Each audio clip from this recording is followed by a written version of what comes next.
The diverse retellings of the Ramayana impart distinct lessons, each enriching its timeless wisdom. Author Anand Neelakantan joins Ridhima Kumar, commissioning editor at HarperCollins India, to discuss Many Ramayanas, Many Lessons, and how these versions shape our understanding of culture and spirituality. Hi, Anand. A very good afternoon.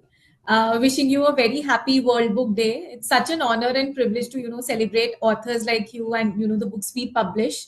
You clearly don't need an introduction, but I'll still introduce you. Anand Neelakantan is the author of the widely acclaimed Bahubali trilogy, which is the prequel to S.S. Rajamouli's movies. He's also written best-selling books like Asura, Vanara, Valmiki's Women, Nala Damayanti, and many more.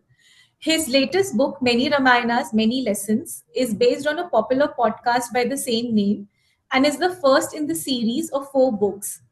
Welcome, Anand. Thank you, Ridhima. Thank you. It's such a pleasure. It was great Yeah, working with you, editing the book and definitely. Yeah. compiling this.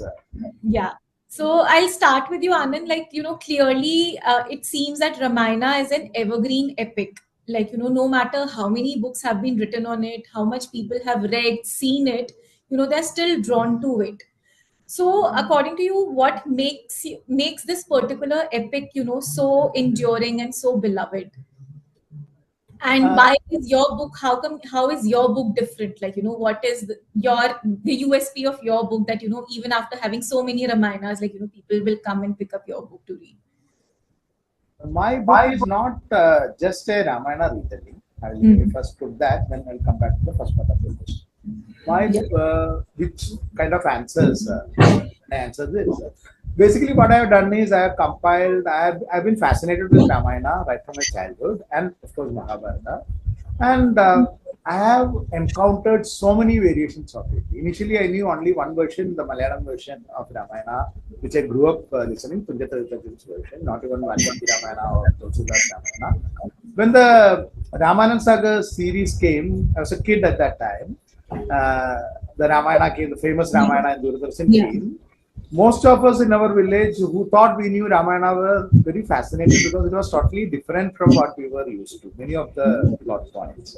So that triggered me from that childhood to look at various Ramayanas, and I find that there are countless versions. It is not what like A.K. Ramanujan, the great scholar who told 300 Ramayanas. It was a metaphorical figure perhaps, or I think he meant the complete Ramayanas. But if you take partial stories, like Ram had visited here, Sita had visited here, and there is some story woven around that. It is countless, lakhs of Ramayanas are there, or more than that, perhaps innumerable.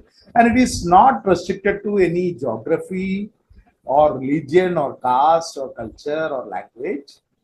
It right from Arabia to Japan, the entirety of Asia and parts of Africa and America, it is spread through, of course, through the Indian diaspora who have gone there 200 years ago, 300 years ago. The Ramayana becomes different because the Ramayana keeps evolving. Every era it has evolved. Even now it is evolving. So many Ramayanas we would have added in the last 10, 15 years or 20 years, including my books like Asura. You can't say it is Ramayana, but it's also a version of Ramayana. Or Vanara, it's also a version of Ramayana. Like that, so many authors are writing, and television series. I myself had written around 4 television series based on Ramayana, which are very popular, like Sankat Mohan Mahabali, Srimad Ramayana, Siya Kera, and all those things. I had drawn from the great folk tradition of India. So, what my book essentially is doing, I am just giving kind of source materials from where I had drawn all these things. And my idea is not just retelling the Ramayana. I am, in fact, not even retelling it. I am delving deeper into the philosophical thoughts and the social thoughts which came from various Ramayanas were always evolving. And I'm giving the references to that. Many of them are oral tradition. As we know, India is an oral storytelling country. Not even 5% is written down.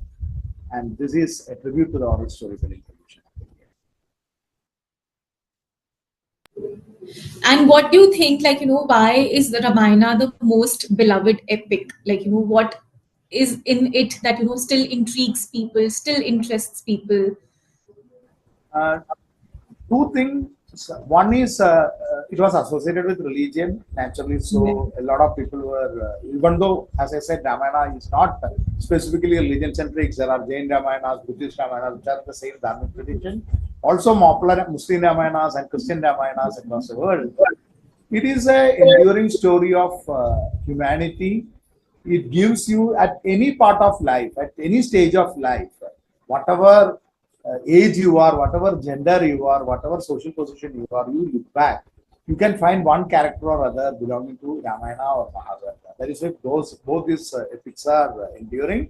Ramayana specifically because Mahabharata in many Hindu homes were prohibited to be read because it is a bit of confusing book. There are no clear lines in Mahabharata. Ramayana, people used to jokingly say, is an epic where everyone is good, including the villain. Whereas Mahabharata is an epic where everyone is perhaps morally grey, including the heroes. So generally in the households, they usually ask you to read Ramayana because even from the villain, you have a lot to, even from the so-called antagonist, who of course, if you read Ramayana, is not an antagonist at all. He's just another character. We have a lot to learn. So that makes this very enduring. It always gives many lessons. Yeah. So that actually brings me to my next question. The most fascinating thing about your book is, how it celebrates plurality of the epic. Like you just mentioned that there is no single truth, that, every action can be interpreted from multiple perspectives. And even you said in the book that, Ravan is not that evil as he's often portrayed. So, in today's world, Anand, when people, tend to focus only on one truth, they only want to believe in one narrative. How easy or difficult was it for you to, write a book that embraces multiple truths? And how do you think have readers have responded to this approach? Like, are they welcoming to it, or, you've been receiving some not so good comments from the readers, or they're just embracing the book wholeheartedly? Overall, it has been a fascinating response. People are equally intrigued because this comes from a place of not criticism or trying to prove a point. The book writing itself came from a place of curiosity. So I was really spellbound with the diversity of Ramayana and I really wanted to share it.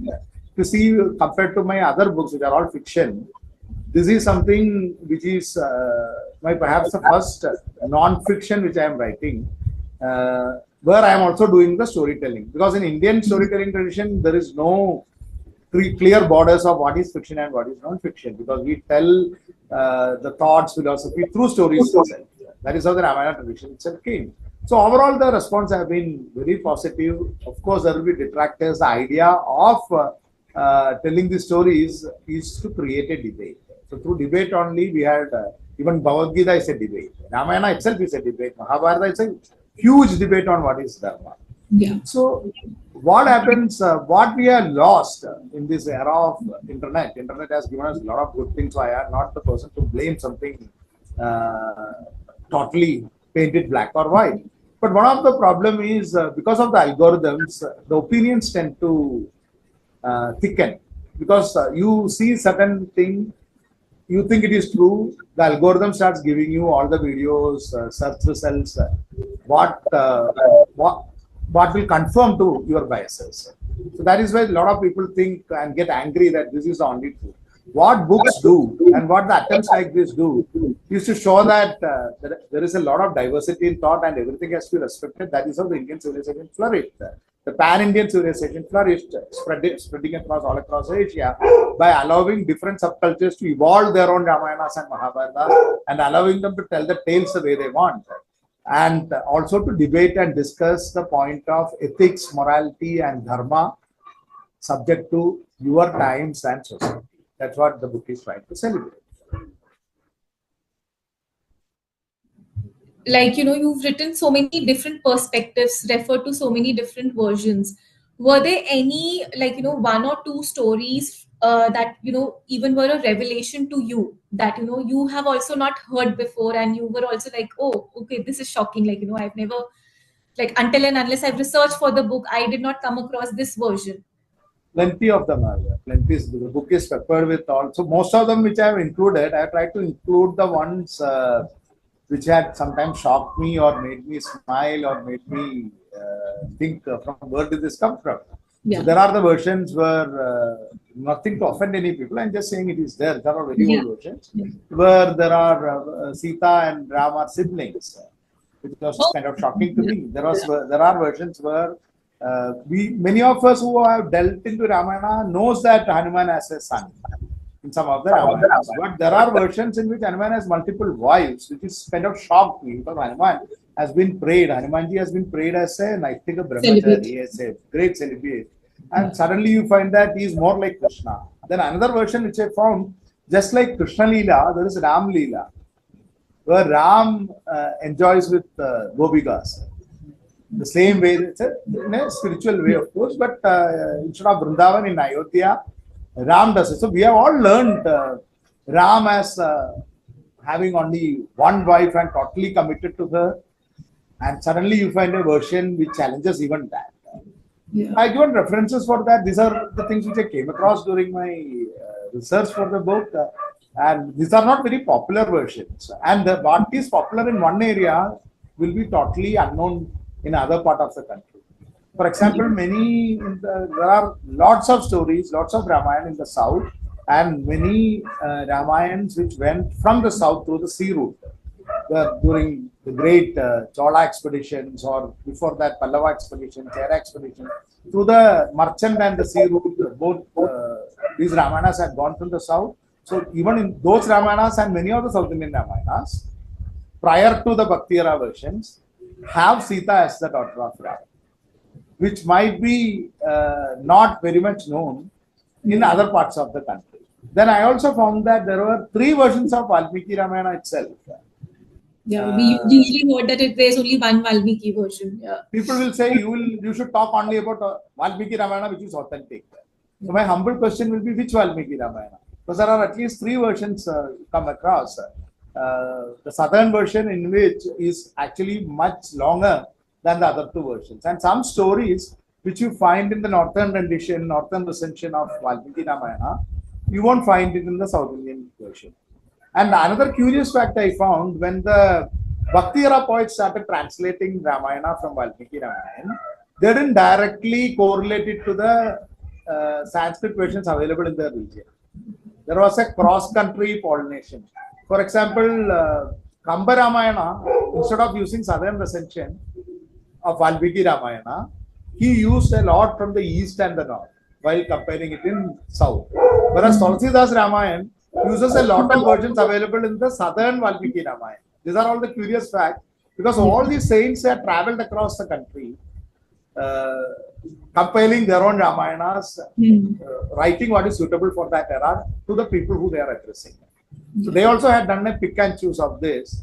So you find this kind of cross-pollination even among Valmiki Ramayana. And I also came across this, I knew earlier, but it confirmed when I reread it that Valmiki Ramayana itself is not the first Ramayana. There are many Ramayanas which were written prior to Valmiki Ramayana, and the reference of which are coming in Valmiki Ramayana, which kind of challenges the notion that Valmiki Ramayana is authentic. Of course, Valmiki Ramayana, as we know, is the most authentic, complete versions. But even Sage Valmiki was working on, which he himself says, on the story kernel from some other earlier versions. So Hanuman's Ramayana's version comes, Kagabusandi's Ramayana version comes, Narada's Ramayana versions come in Valmiki Ramayana itself. So this all throws a lot of questions which cannot be answered in a small 1 minute Instagram video, or it can only trigger a lot of unnecessary heated debates. That is why books are very important. It helps you to sit in one corner, think about it, go back, research, and find out, instead of getting excited or enraged by reading just headlines. Yeah. Anand, the book clearly reflects, your decades of research. I'm sure, you said that, the idea was implanted like years back, and then, you've been researching. So, during this process, I want to ask you personally, what does Ram mean to you? The Ram, to some people, it means, he espouses a human ideal. For some people, he's a devoted husband. For some people, revere him as a god. But, you as a person who's researched on Ramayana for so many years, for so many decades, if I may ask, what does Ram mean to you?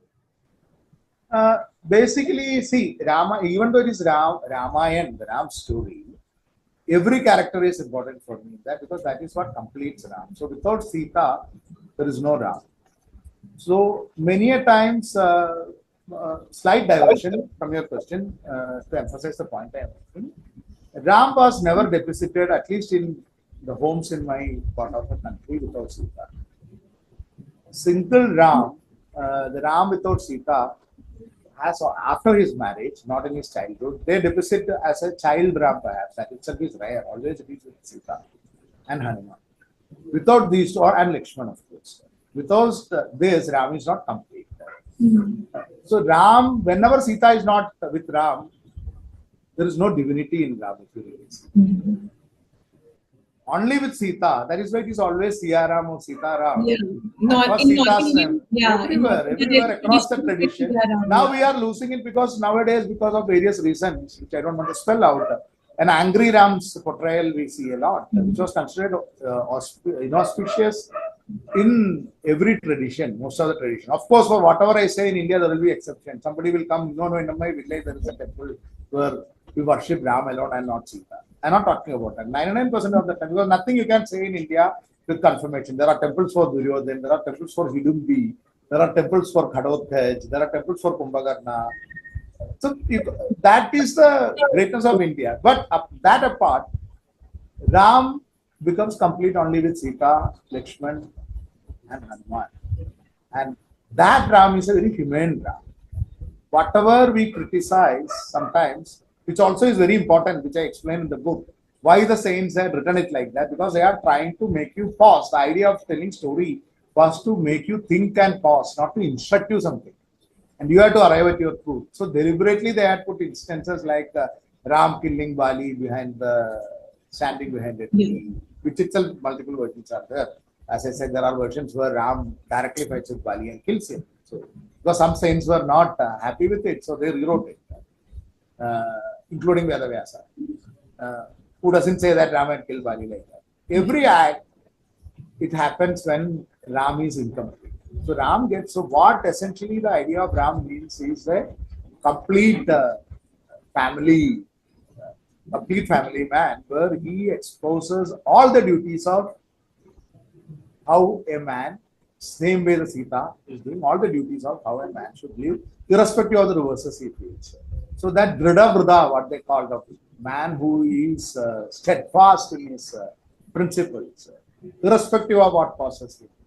That is what is important in the stressing of Ram. That more than the valor, you find a lot of barriers. Even in Ramayana, if you go by that, the greatest barrier in Ramayana, not to what you call anger anybody who is a devotee of Ram. With all due respect, I am telling, if you really read it, it is Meghanad, not even Ravan.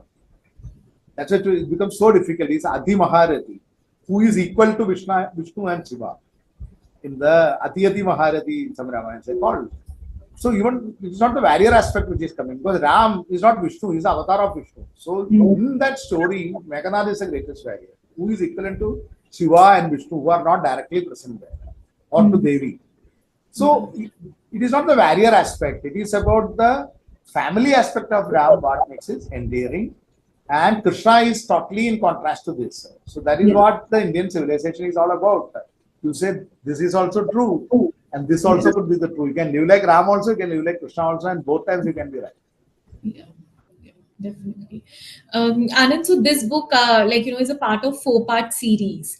Can you just tell us more about the other books in this series, and how did you come up with an idea to have a such series which is celebrating plurality, diversity across the Indian culture? Frankly, what happened is I always missed the oral storytelling. So I wanted to, because what happens in publishing, as you know, I did not tell you, we go by, because bookstores arrange it according to the genre, and many of the readers read it according to the genre. This Western concept of a book should be either in this, if it is a thriller, it is a thriller. If it is a fiction, it is a fiction. Non-fiction. But in Indian storytelling tradition, all these things come together. We don't differentiate it like that. We have different kind of differentiation. It's not the same differentiation. So I cannot tell stories. No editor will allow me to tell stories in the oral way. So what do we do? How do we do in the Indian storytelling tradition? You tell a story, you want to emphasize a point, you divert to somewhere else and tell another story and come back. Yeah. Will you, as an editor, will you allow any writer to write like that? It is very difficult. Conventionally, I think, yeah, we did have some conversations regarding this. Yeah. So when the Audible came and asked to write something, I thought this is a good chance for me to tell it as a story and tell it the way I heard it. So I tell about Ramayana, Ram's story, Ram going to forest, and suddenly I divert and tell some other story from Mahabharata, and then have a comparison with Yudhishthir and Ram, and then come back and tell some other story from Rigveda and come back, and go and give some contemporary examples and come back. So it is very conversational and personal. Yeah. How the book was conceived and the entire series was conceived. And then when we decided to publish it as a book, there are certain advantages of book over a oral storytelling tradition. So I retained the oral storytelling tradition. Thanks to you, you all allowed me to retain the format. At the same time, I added the references so that people can go back and at least whatever is there, I have a minuscule of the knowledge of it. But whatever I have wanted to share so that people can go cross-verify it, find something contradictory to what I said and say that I am wrong and come back to me so that my knowledge also will increase a bit. So a lot of readers, even now I am encountering more and more Ramayanas. So this series came out of that. Next is a much more tougher subject to grasp, which is Krishna. Yeah. And after that, it is much more difficult subject to grasp, which is Shiva. And the other one is not many people talk about, it is Devi. Different aspects of Devi, which is much vaster than Ramayana, Mahabharata, Shiva, all put together. Because if you really see, in the Indian villages, it is the patron goddess, which is there across the country in all villages, which is an aspect of Devi. You enter into that, all Ramayana, Mahabharata, Ram, Krishna, Shiva, the number of stories on them will be only a small percentage of what is there on Devi. So I have kept it for the last because it is one of the toughest projects to do, compiling all the Devi stories and everything. And most of them are interlinked.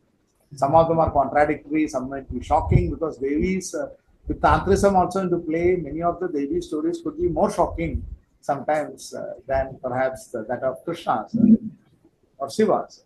Yeah. But these are all the traditions which we follow across India. So I wanted to bring light to that. So when can we see the next book, Anand? The next in the series? Krishna I have written already.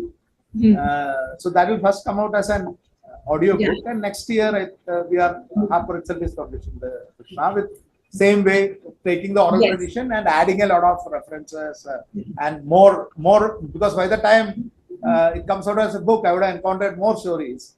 So Many Ramayanas as a book has much more than Many Ramayanas as an audio book because I added more stories now. There was a 2-3 years gap. So that much whatever I encountered, that also I put in the book. And perhaps when the next edition comes, more I will be able to add. Yeah. So thank you so much, Anand. I hope, our session also continues as a series. Like next year, we'll discuss about the Krishnas and the other, the other books that are coming up. Thank you so much for giving us your time, Anand, and wish you a very happy World Book Day. Thank you. Happy World Book Day to you and to all readers. Thank you very much.